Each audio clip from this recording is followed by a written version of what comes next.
Franco doon na siya na Franco. Hindi po yung set po tayo. Hindi ko po na tumayo po tayo lahat. Hindi na natin awit na natin.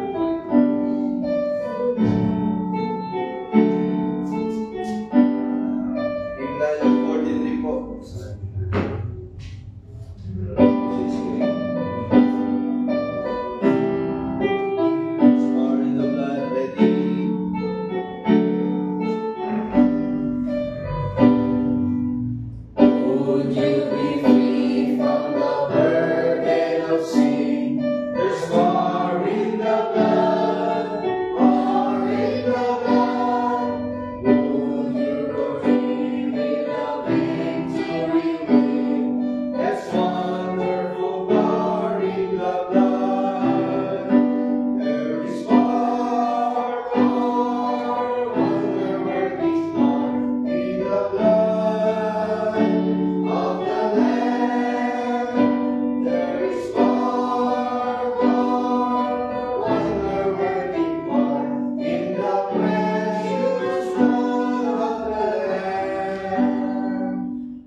announcement po.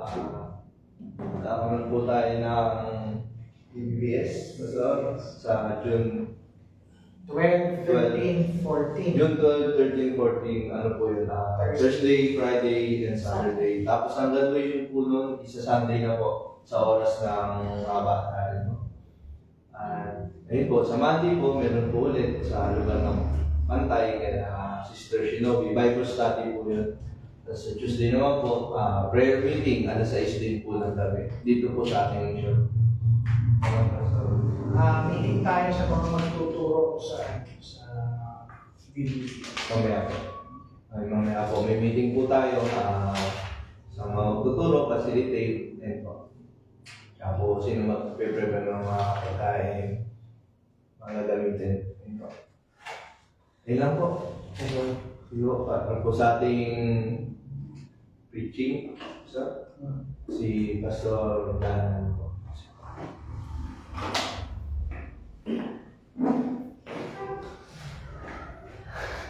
Tama naman. Ano, Pastor Dan? So, yan. Mas prefer ko ang pastor po. Sabi Pastor. Dito lang, Pastor. May gumugulo. Yan na siguro tayo ngayon. Balik muna tayo sa 2 Samuel 13 hanggang 14. Actually, dalawang chapters po yung maaaralin natin, pero dahil hindi naman natin pwede basahin ng 72 verses, basahin lamang po natin ang 2 Samuel chapter 13 verse 10 hanggang verse 15. Tumayo po tayong lahat bilang paggalang sa salita ng Panginoon. Nawa, ginawa niyo yung assignment nyo nung inas ko kayo na basahin ito in advance para mas madali kayo makakasunod sa preaching natin sa umaga ito. 2 Samuel 13, verse 10 to 15. Simulan ko po sa 10, sundan ko sa 11. And Amnon said unto Tamar, bring the ring into the chamber, that I may eat of thy hand. And Tamar took the cakes which she had made, and brought them into the chamber to Amnon her brother. And when she had brought them unto him to eat, he took hold of her and said unto her, Come lie with me, my sister. And she answered him, Nay, my brother, do not force me, for no such thing ought to be done in Israel. Do not thou this folly. And I, whither shall I cause my shame to go? And as for thee, thou shalt be as one of the fools in Israel. Now therefore, I pray thee, speak unto the king, for he will not withhold me from thee. Howbeit, he would not hearken unto her voice, but being stronger than she, forced her and lay with her. Then Amnon hated her exceedingly, so that the hatred wherewith he hated her was greater than the love wherewith he had loved her. And Amnon said unto her, Arise, be gone. Panginoon, sa umagang ito, nawa, mag-glorify ka namin, Panginoon. Maging tama ang puso ng bawat isang maharap sa inyo, Panginoon. Bless niyo ang maliit namin gawain. Ang talapakuhay ng kaluluwa, Panginoon, mamayang hapon sa aming gawain, Panginoon. At nawa, Panginoon, katotohanan lamang ng inyong salita ang maipahayag sa bawat isang pulpito, sa bawat isang tunay na iglesia ninyo, Panginoon. Umuhay nawa kami ng tama sa inyong harapan at may kapanay. Tawag nawa, Panginoon, in Jesus' name we pray. Amen. Makapura po ang lahat.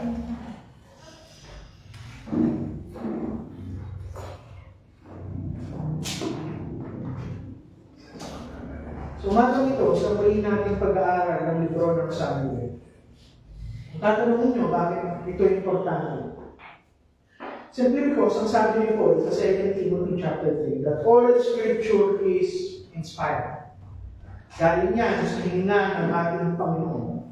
Na yung bawat isang kwento, although luma na ang kwento ng Old Testament, ay may sinasabi pa rin ito patungkol sa ating mga sarili.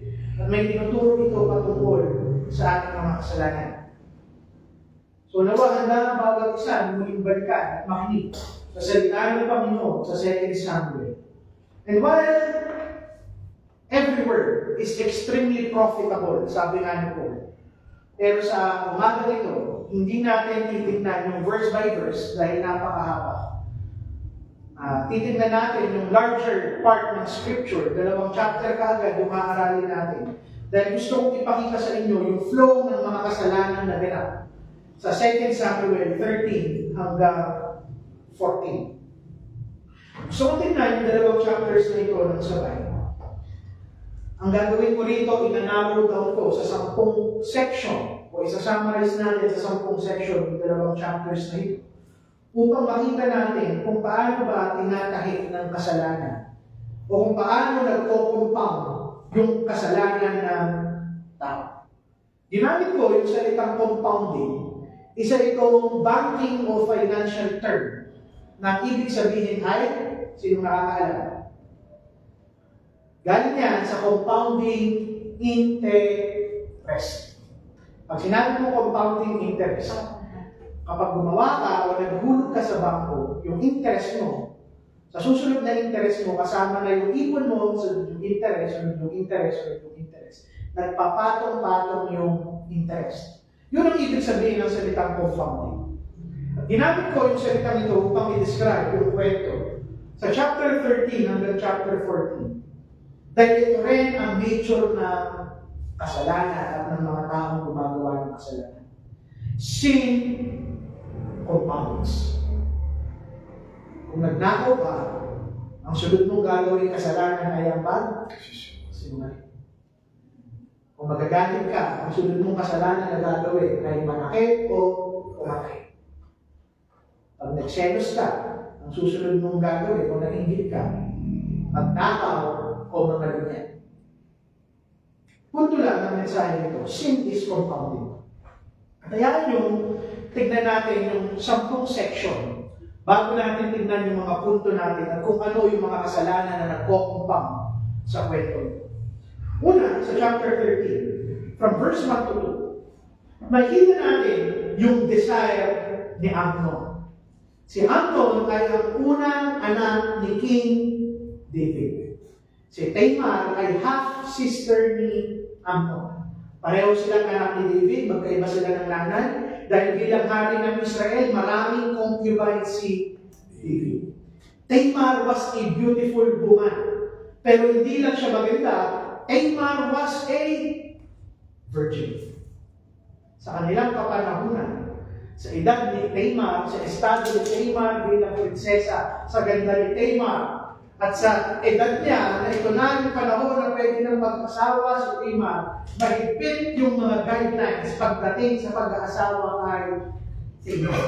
At malinaw dito na yung desire ng kanyang kapatid na si Amnon, na asawahin ng kanyang kapatid na si Tamar, hindi mabuti sa harap ng ating Panginoon. Unang-una, ipinagbawal ng Panginoon yung incestuous relationship sa kapanahunan ni David. Although maaari sila na magkaroon ng maraming asawa, pero ipinagbabawal ng Panginoon ang pakikipagtali ng isang kapatid sa kapwa niya kapatid. Pangalawa, na makikita natin, from verse 10 hanggang verse 12 ng chapter 13, makikita mo ngayon dito yung deception na ginawa ni Amnon. Sabi niya, Tamar, meron ako sakit. Gusto ko ng cake, mag-bake ka ng cake, dalan mo ako ng pagkain, pakainin mo ako dito sa aking kwarto. Pero malinaw na kung saan, deception lang yung ginagawa ni Amnon. Yung love na salita na ginagamit dito, this is not actually love o pag-ibig. Pag tinignan nyo yung root word na ginamit dyan, o yung original translation, it is nothing but lust. Kalibugan lang yung pinapatira ni Amnon dito sa verse 10 hanggang verse 20. And this is a violation ng salita ng ating Panginoon. Makikita niyo dito na kung saan outrageous yung gagawin dito ni Amnon. Yung salitang outrageous dito sa mga verses na ginamit, actually, pag tinignan nyo, yung original translation, it is vile, it is disgraceful, it is profane, karumihan at kababuyan sa harap ng ating Panginoon. In Leviticus, pino-forbid ng ating Panginoon yung ganitong klase na relasyon. Pangatlong eksena, from verse 14 hanggang verse 15, despite ng lahat ng protest, ng paglaban, ng paghindi ni Tamar sa kanyang kapatid, ano ang ginawa ni Amnon? Ginahasa niya ang kanyang kapatid. Sa pagmamakaawa ni Tamar sa kanya, pagkatapos siyang gahasain, ano ang ginawa ni Amnon? Pinabayaan niya ang kapatid na si Tamar. Pinatawag niya yung kanyang servant, yung kanyang alipin, at sinabi, itapon mo si Tamar. Hindi na pinatay si Tamar. Itapon mo, ilabas mo, ayoko na siyang makita. Yung isang babae na dinedesire ni Amnon na napakatagal, pagkatapos niya masatisfy, kinamuhian niya yung parehong babae na sinasabi niya inibig niya. And that brings us sa nakakapa na eksena. From verse 19 hanggang verse 22, in a matter of minutes, dahil sa galit ni Amnon sa kanya, pinatapon niya lang si Tamar. Dito papasok sa eksena yung pagkatao ni Absalom. Si Absalom, kapatid din siya ni Amnon at ni Tamar. In a matter of minutes, sinira ni Amnon ang buhay ni Tamar. Basahin nyo yung verse 20. Ito na yung huling sentence. Dito, patungkol sa buhay ni Tamar. Ang sabi doon, and her brother Absalom said to her, has Amnon your brother been with you? Now hold your peace, my sister. He is your brother. Do not take this to heart. So Tamar lived a desolate woman in her brother Absalom's house. At pagkatapos nito, wala ka nang maririnig na kwento patungkol kay Tamar. Na ang ending ng buhay ni Tamar, she was now a desolate woman. Wala nang magiging pamilya si Tamar. Magiging mahirap na yung buhay ni Tamar. Wala nang sinabing istorya patungkol kay Tamar.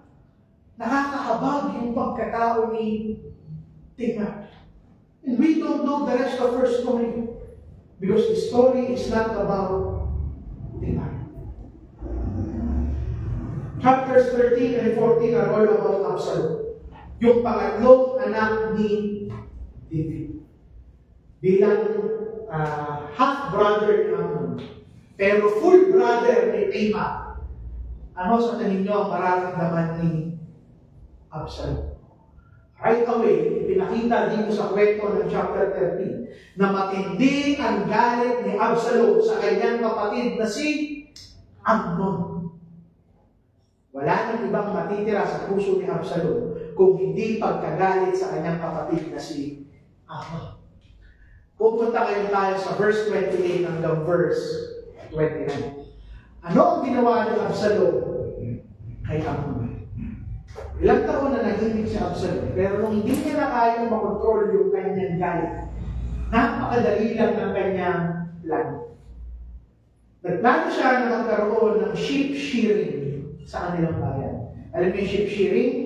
Yung pagtatanggal ng balahibo ng tuka.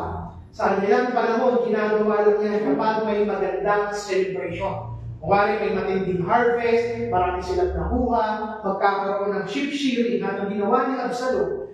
Ginanap itong celebration na ito 20 miles north ng Jerusalem. Sa kung saan, inimbitahan niya ang lahat ng anak na lalaki ng hari, ng kanyang tatay. Lahat ng kapatid ng lalaki, inimbitahan niya, at pagkatapos noon, dito na ginawa yung kanyang pag-higanti. Sinabi niya sa kanyang mga alipin, sa kanyang mga tauhan, kapag nakita niyo si Amnon na masaya, umiinom, lasing na, nagse-celebrate, dito niyo patayin si Amnon. Pinatay ng mga tauhan niya si Amnon. Nagkagulatan na lang yung mga magkakapatid, na tao ng ibang magkakapatid. Nagtakbuhan sila, umalis sila doon sa lugar. Dito mo makikita, patay na si Amnon. And David finally learns na patay na si Amnon. Ano yung ginawa ni Absalom? Ginawa dito ni Absalom, tumaka siya sa isang lugar, sa isang kamag-anak na ang pangalan ay Talmai, the son of Abihud, king of Geshur. Verse 37 hanggang verse 39. Na habang iniiyak ni David yung pagkamatay ng kanyang anak na si Amnon, tumakbo si Absalom, nagtago siya sa kingdom ng Geshur. Bakit? Dahil si Talmai ay tatay ng kanyang nanay. In short, lolo niya si Talmai. Bakit lolo niya, hindi Israelite? Dahil gumagawa noon ng mga Israelite king ng mga allegiances sa pamamagitan ng pagpapakasal sa mga prinsesa ng ibang bayan. Kaya doon nagtago si Absalom. And now, you see, kung bakit siya nagtago, dahil sa kanilang batas, kailangan mamatay ni Absalom. Yung ginawa ni Amnon na panggagahasa sa kanyang kapatid, although unfair, pero sa kanilang batas ng panahon na yun, hindi yun capital offense. Anong ibig kong sabihin? Pag nanggahasa sila ng panahon na yun, hindi ang kapalit nun ay kamatayan. Madalas ang ginagawa, pinapakasan yung lalaki doon sa babae. Pero dito, dahil sa ginawa ni Absalom na pagpatay kay Amnon, ang kapalit nun ay kamatayan. Hindi ito manslaughter. Pag sinabi namin manslaughter, hindi sinasadya papatay. Yung ginawa niya dito, premeditated murder. Nagtago siya ng 3 taon ngayon sa lugar ng Geshur. 2 taon pa yung nakalipas nung ginahasa ni Amnon si Tamar. In short, 5 taon na ang nakakalipas dito. At dumating yung panahon sa verse 39 na kung saan tumigil na rin si David na habulin ang kanyang anak na si Absalom. Pasok ngayon ng chapter 14. Yung plano ni Joab. Ito na naman si Joab. Yung napakagaling magplano at pumatay sa mga bataan ni David. Alam ni Joab na kung saan may galit pa rin si David kay Absalom. Kaya inisip niya that it is in the best interest of the king and ng Israel na ibalik yung prinsipe na si Absalom. So, ginawa ni Joab dito, tumawag siya ng isang babae na lalapit kay David, kay persuade si David. Ang sabi ng babae, nagpanggap siya bilang isang byuda. Sabi niya, mayroon akong 2 anak. Yung isang anak ko, napatay niya yung kanyang kapatid. At ang sabi ni David dito sa babae ito, I will have mercy sa iyong anak. Dahil hindi naman niya sinasadyang mapatay yung kanyang kapatid. He will be pardoned and protected. Ngayon, sabi ng babae kay David, kung yung anak ko ay hindi mo papatayin dahil nakapatay siya ng kanyang kapatid, hindi ba dapat lamang na gawin mo muna yan sa sarili mo, anak? Ngayon, nakatali na yung kamay ni David. Wala siya ngayon magawa kahit gusto niyang parusahan ngayon si Absalom. Wala siyang magawa dahil kailangan niya i-apply kung ano yung desisyon niya doon sa babae sa kanyang anak na si Absalom. Kaya kung pag-aaralan natin, hindi dapat. Dahil magkaiba yung kaso ng 2 tao. Yung sa kwento ng babae, manslaughter. Pero yung ginawa ng anak ni David ay murder. Pero dahil nakatali na yung kamay ni David, wala siyang magawa kung hindi pa uwiin yung kanyang anak na si Absalom. Nanalo na naman si Joab sa kanyang plan. Pero ang nangyari dito, kahit nandun na si Absalom, hindi ka pwede makita ang kanyang tatay na si David. Nagkasundo sila publicly, pero deep inside, hindi pa rin maayos yung kanilang relasyon. So, nang nandun na si Absalom, nagtatago siya doon sa tinatawag natin City of Refuge. Doon ilalagay yung mga tao, yung mga kriminal na nagkasala, pero hindi pa sila pwede patayin ng batas. Inip na si Absalom dahil hindi niya pa nakukuha yung pagiging isang prinsipe niya. Muli, kaya ang ginawa niya, para makabawi siya kay Joab, sinulog niya yung lupain ni Joab. Nakuha niya yung atensyon ni Joab. Nakuha niya yung atensyon ni Joab. Si Joab naman gumawa ng paraan para magkakayos si Absalom at si David. And publicly, David and Absalom kissed. It is as if na kung saan maayos sila kahit hindi. Medyo mahaba ang kwento natin dahil 2 chapter ito. Pero pupunta na agad tayo sa mga punto natin. There is no other way para sa kasalanan na makalusot ka sa sitwasyon na ginagawa mo kung hindi rin sa isa pang kasalanan. Men respond to sin by compounding sin. Kung bakit isinama ng writer ng Samuel yung 2 chapter na ito, kung ano yung itinuturo sa atin dito, para itong isang kadena na magkakadikit yung mga kasalanan, na dahil nagkasala ka, wala kang ibang choice kung hindi gumawa pa ng isa pang kasalanan. Responding by compounding sin, hindi na nakatulong sa kanilang sitwasyon. Or throughout the story, ano yung makikita mo? Sin only hinders and sin only hurts the people around us. At ngayon, iisa-isahin natin kung ano yung mga kasalanan nila at ano yung ginawa nila upang pagtakpan yung kanilang mga kasalanan. At tingnan natin kung sa paano makaka-relate ang bawat isa sa kanilang mga kasalanan. Una, lust was compounded by deception and violence. Yung kalibugan ni Amnon, pinatungan niya at dinagdagan niya ng pagsisinungaling, ng karahasan, at ng galit sa kanyang kapatid. Ano yung ginawa ni Amnon? Amnon. Nire-recognize niya yung kanyang desire, pero hindi niya ma-recognize yung danger ng kanyang desire, yung impurity ng tao sa kanyang laman.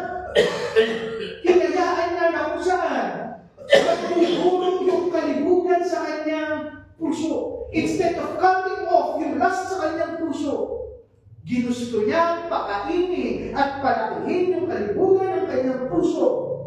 At hinayaan niyang kontrolin ng kanyang emosyon, ng kanyang maling desire ang kanyang katawan. And even today, ito yung nangyayari sa napakaraming tao. Yung kalibugan ng kanilang puso yung nagtutulak sa kanila na magsinungaling katulad ni Amnon. Ang sabi ni Amnon, meron akong sakit, puntahan mo ko, alagaan mo ko, pakainin mo ko. Hindi rin ba ito yung parehong kalibugan na nagtutulak sa mga lalaki at asawang babae na magsinungaling sa isa't isa? Hindi rin ba ito yung kalibugan na kung saan nagtutulak sa maraming tao na gumawa ng mali, na maging marahas, na magtago? Sin of lust is always compounded by deception and violence. Pangalawa, yung guilt na nararamdaman ni Amnon sa kanyang ginawa, sa panggagahasa niya sa kanyang kapatid, it was compounded by hatred and victim blaming. Tingnan nyo yung ginawa niya. Pagkatapos niyang gumawa ng kasalanan, nakaramdam siya ng guilt, nakaramdam siya ng pandidiri sa kanyang sarili, pero hindi siya nakaramdam ng conviction sa kanyang kasalanan. Amnon knows that he was guilty, but instead na tanggapin yung responsibilidad na ginawa niya sa kanyang kapatid, he decided na sisihin ang kanyang kapatid. Tingnan niyo kung paano siya umasta na somehow kasalanan ni Tamar yung nangyari. Ano yung description sa kanya? Mas matindi pa yung galit niya kaysa sa kalibugan na naramdaman niya para kay Tamar. Itinapon niya yung kanyang kapatid. Hindi man lang siya yung nagatid sa kanyang kapatid palabas. Tinawag niya yung kanyang mga alipin upang itawag si Tamar palabas ng kanyang kwarto. At hindi rin ba ito yung nangyayari sa atin, sa ating kapanahunan? The moment that you feel yung guilt sa puso mo, yung guilt na sinisigaw ng konsensya mo, ano yung ginagawa natin? We blame other people. We become bitter sa ibang tao instead of accepting the responsibility na kaya mabigat yung puso ko dahil ako ay nagkasala laban sa ibang tao at sa ating Panginoon. Pangatlo, yung injustice na nangyari kay Tamar. This was compounded by bitterness, revenge, and murder. Even in the aftermath ng kasalanan ni Amnon kay Tamar, nakita mo na kung saan. Instead ni advocate ni Absalom sa kanyang tatay na si David, aking ama, itama natin si Amnon. Ipakasal mo si Tamar kay Amnon. Ano ang ginawa ni Absalom? Hinayaan niya yung kanyang galit na kung saan kainin ang kanyang puso. His anger turned into hatred. And that hatred was compounded by murder. Ano yung punto? Kapatid, meron ka bang nilulutong galit sa iyong puso sa umaga nito? If there is, take it very seriously. Deal with your anger. Habang nagsisinar pa lang yung galit sa puso mo at hindi pa kumukulo, putulin mo na at tapusin mo na yung galit sa iyong puso bago ka may gawin na isang bagay na iyong pagsisisihan. Pang-apat na kasalanan na makikita mo dito sa chapter na ito. There was favoritism on David's side, compounded by his passivity bilang isang tatay. Sa lahat ng translation ng 2 Samuel, Nakakita ka ng footnote sa inyong mga Biblia. Sa verse 21, kung hindi ako nagkakamali. When King David heard all of this, he was very angry, but he would not punish his son Amnon because he loved him, since he was his firstborn. Kung bakit din ganon yung nangyari between Absalom and kay Amnon? Dahil paborito ni David si Amnon. Bakit? Dahil siya ang unang anak ni David. Sa lahat ng kanyang maraming anak, si Amnon yung panganay. But this is clear. Hindi mangyayari yung mga bagay na ito kung hindi pinatungan ni David yung kanyang favoritism at partiality ng pagiging isang passive na tatay. Wala siyang ginawa bilang isang tatay. Hindi dapat si Absalom yung unang pumilos para kay Tamar, kung hindi yung hari at tatay nilang si David. At hindi ba rin ito yung ginagawa ng marami sa atin? We become passive. Dahil may kinikilingan tayo, dahil may favorite tayo, dahil may partiality tayo, hindi na tayo nagsasalita, hindi tayo kumikilos, hindi tayo tumatayo sa kung ano yung tama. David should have punished Amnon. Yeah. That goes the same with us. Sa ating iglesia, wala tayong magiging partiality.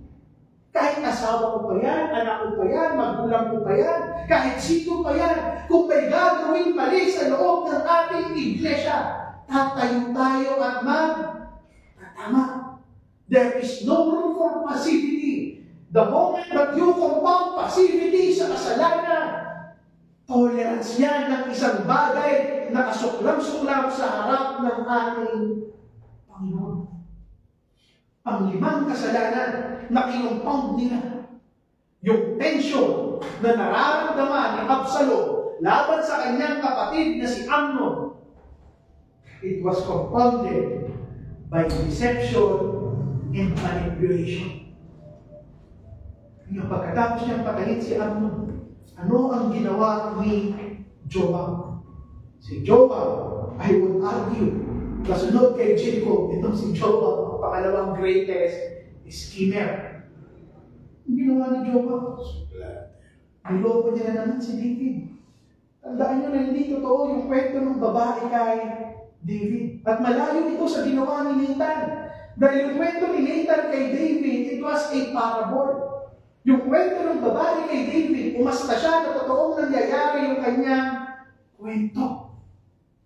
At hindi yan galing sa ating Panginoon. Kung tingnan nyo, we are never told. Katulad kay Nathan na sinabi doon that Nathan was sent by God. Itong babaeng to, she was not sent by God, she was sent by Joab. And we are never told na kung saan talagang na-convict at nag-repent si David sa kasalanan niya at pagkukulang niya sa kanyang mga anak. Napilitan lamang siya dahil natali ang kanyang mga kamay. How often, na kung saan, ganito rin yung ginagawa natin bilang mga Kristiyano.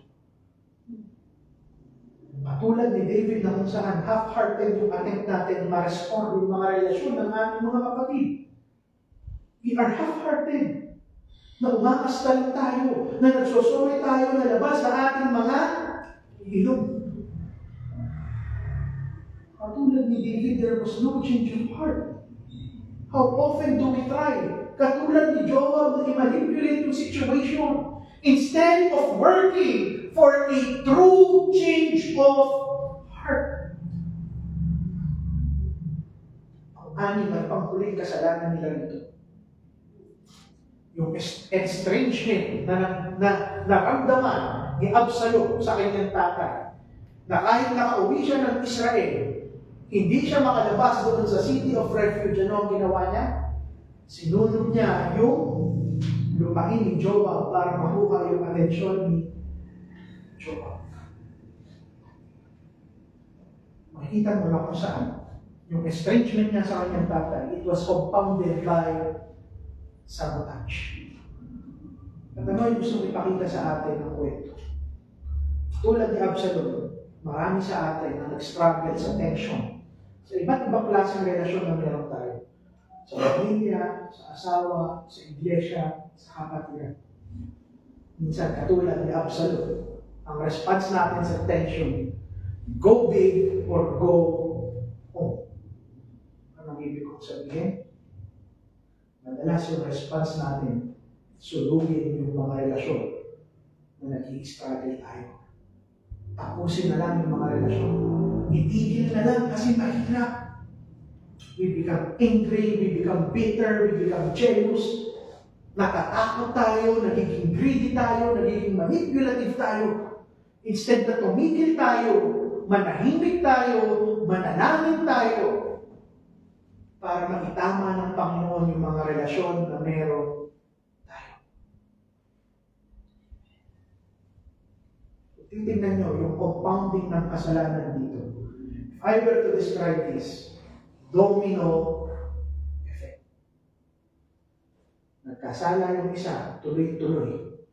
Walang tigil yung pagkakasala ng bawat isang taong nandito sa kwento.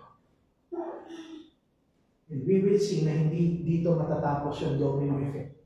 Sa mga susunod na linggo, marami pa ang mangyayari sa buhay ni David. Ano yung punto? Kung makikita lang natin kung gaano ka-destructive yung responses natin. Na kapag nagkagawa tayo ng kamalian o kasalanan, ang response natin is yung kasalanan. We are adding fuel to the fire. Na imbis sabuyan mo ng tubig yung apoy para tumigil ang sinasabi natin, gasolina. Kapatid, paano ka maiiba? Paano na kung saan hindi magiging ganito yung response natin sa ating kasalanan? Simple lang, tanungin mo, who is absent in this story? Kaninong pangalan yung hindi nabanggit from chapter 13 hanggang chapter 14? It is God. Wala yung Panginoon sa kwentong ito. Hindi nabanggit ang kanyang pangalan. Where is God in all of this? Bakit hindi hinahanap ni Amnon yung repentance? Bakit hindi niya hanapin sa Panginoon yung pagbabago ng kanyang puso? Kung nagkasala man si Amnon, bakit hindi hinihingi ni Absalom yung justice galing sa ating Panginoon? Nasaan si David na nananalangin sa Panginoon sa kanyang mga anak na Panginoon, tulungan mo kong itama at turuan ang aking mga anak? Bakit hindi niya hinihingi yung direksyon ng Panginoon bilang isang hari? It is critical to see that in chapter 13 and chapter 14, alam niyo kung bakit wala dito ang ating Panginoon? Dahil ito yung parusa ng Panginoon kay David. Let's go back to chapter 12, verse 10 hanggang 11. Now therefore, the sword shall never depart from your house, because you have despised me, and have taken the wife of Uriah the Hittite to be your wife. Thus says the Lord, behold, I will raise up evil against you out of your own house. Ano yung nangyayari kay David at sa kanyang pamilya? This is just the outworking ng punishment ng Panginoon kay David. Paano pa rin ito ng Panginoon kay David sa pakikiapid niya kay Bathsheba? Tingnan niyo kung gaano kapuno ng wisdom at kasakit ang pagpalo ng Panginoon. Totoo ito sa buhay ko. Kung saan ka nagkasala, doon ka papaluin ng ating Panginoon. Tulad ng ginawa ni David kay Bathsheba, na inagaw niya sexually si Bathsheba kay Uriah, hindi rin ba ito yung ginawa ni Amnon sa kanyang kapatid na babae? Katulad ng ginawa ni David kay Uriah na ipinapatay niya si Uriah, hindi rin ba ito yung ginawa ni Absalom sa kanyang kapatid na si Amnon?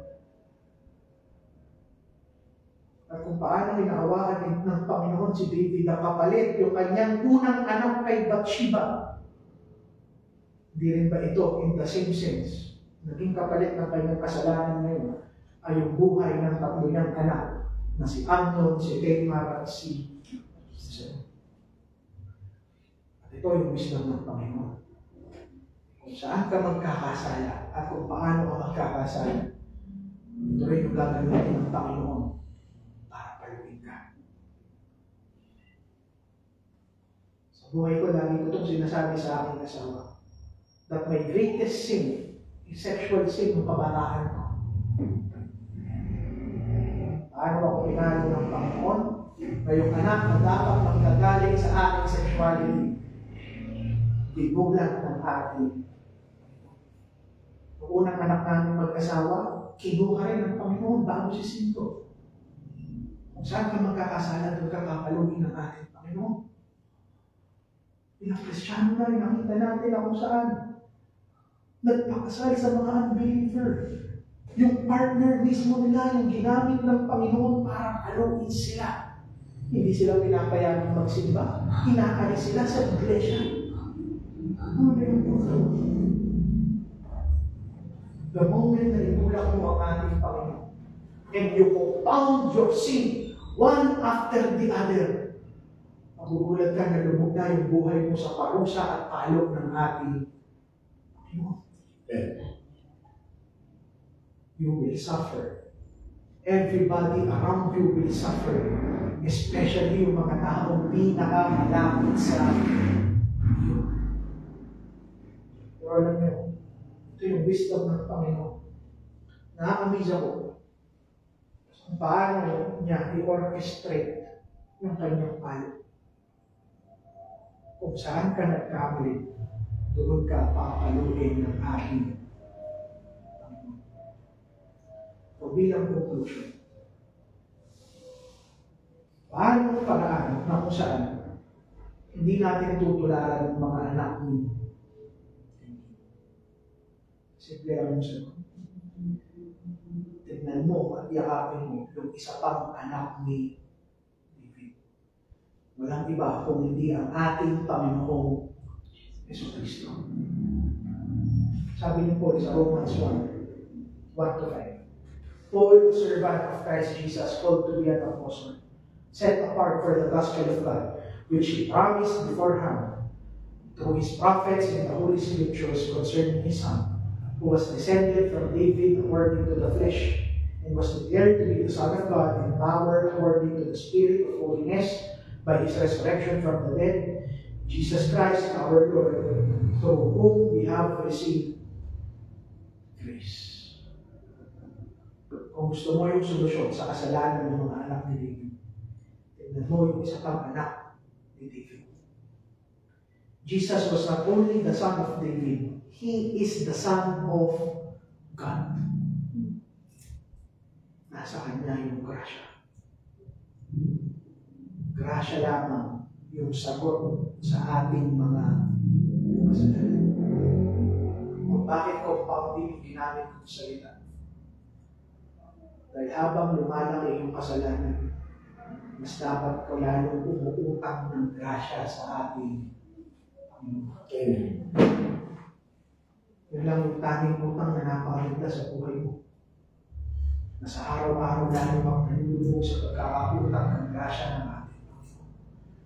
Katulad ni Amnon, katulad ni Absalom, katulad ng kanilang tatay na si David, we all deserve to die. Pero yung kanyang anak na si Jesucristo, ibinigay yung buhay para sa atin. We deserve punishment katulad ng mga tao sa kwentong ito. Pero kapatawaran ang binigay sa iyo ng ating Panginoon. You deserve, katulad ni Absalom, to be separated from your father, from the King of Kings. Pero ibinigay sa iyo adoption. Ang binigay sa iyo kanyang kaharian. Ang binigay sa iyo yung blessing. Ginawa ng pamilya ng ating Panginoon. And all of that is because David's son, the Lord Jesus Christ, took the punishment for you. Lahat ng domino sa buhay mo na tumutumba, hindi na ikaw yung binabagsakan, kung hindi yung persona ng ating Panginoon, Jesucristo. Amen. So wonderful. Dahil sa response ng ating Panginoon, unlike Absalom, unlike Amnon, unlike David, you can respond differently in the face of lust, in the face of guilt, in the face of injustice, partiality, favoritism. Wala kang pang dapat gawin dito minsan napakagandang mukha ng ating Panginoon. Hakapin mo siya dahil wala sa atin ang solusyon. Ang tanging solusyon ng tao sa kasalanan, isa pa ang kasalanan. But for you, a Christian, tandaan mo, King David might have failed to act. But the King Jesus did not. Yung naging isang action ng kapatayan ng Panginoon Jesucristo, it makes all the difference for us Christians. And we will no longer compound sin. Manalangin po tayo. Panginoon, salamat po sa mensahe. Salamat sa napaka-practical na mensahe, Panginoon. Nawa sa mga hinayang magkasala, Panginoon. Patuloy kami tumingin sa iyo upang mahiya kami na gawin ng mali sa inyong harapan, Panginoon. Salamat sa lahat ng biyaya niyo sa correction, sa review, sa lahat ng payo, Panginoon, na doon ng wisdom. Mga Panginoon, huwag kayong magsawang tapikin kami, paluin kami, at nakakailangan sa inyo. Kaya mayaan na kumapit kami sa pangkasalanan, ang solusyonan ng aming mga kasalanan. Tawad naman, nawa na nakilala namin at ang mapulihan. Pamamit sa apat na lang sa isang pangalan ng Panginoon sa Kristo.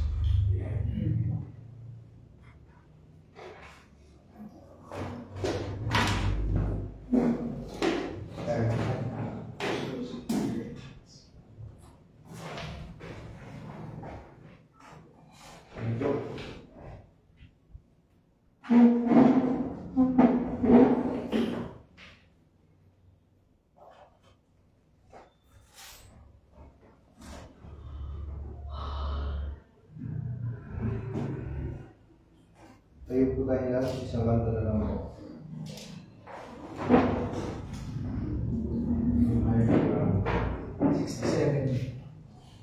Hymnal 67 po. Meron din po dito sa isip.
Lord, let me also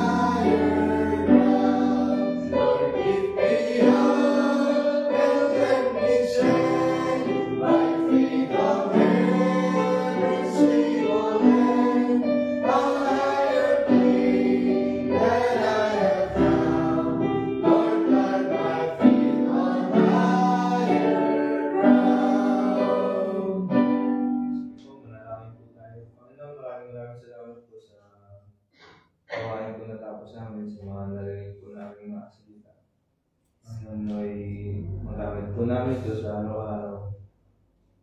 Napanalangin din po namin ang pagkain namin ito sa salusaluan kung talagang namin ito pagkatawan. At yun, pinapanalangin din po namin ang traits na pagkain namin magamit po namin sa pagpamunlad ng aming mission. At pwede namin sa Panginoon Jesus. Amen. Maraming salamat po. Amen. Amen.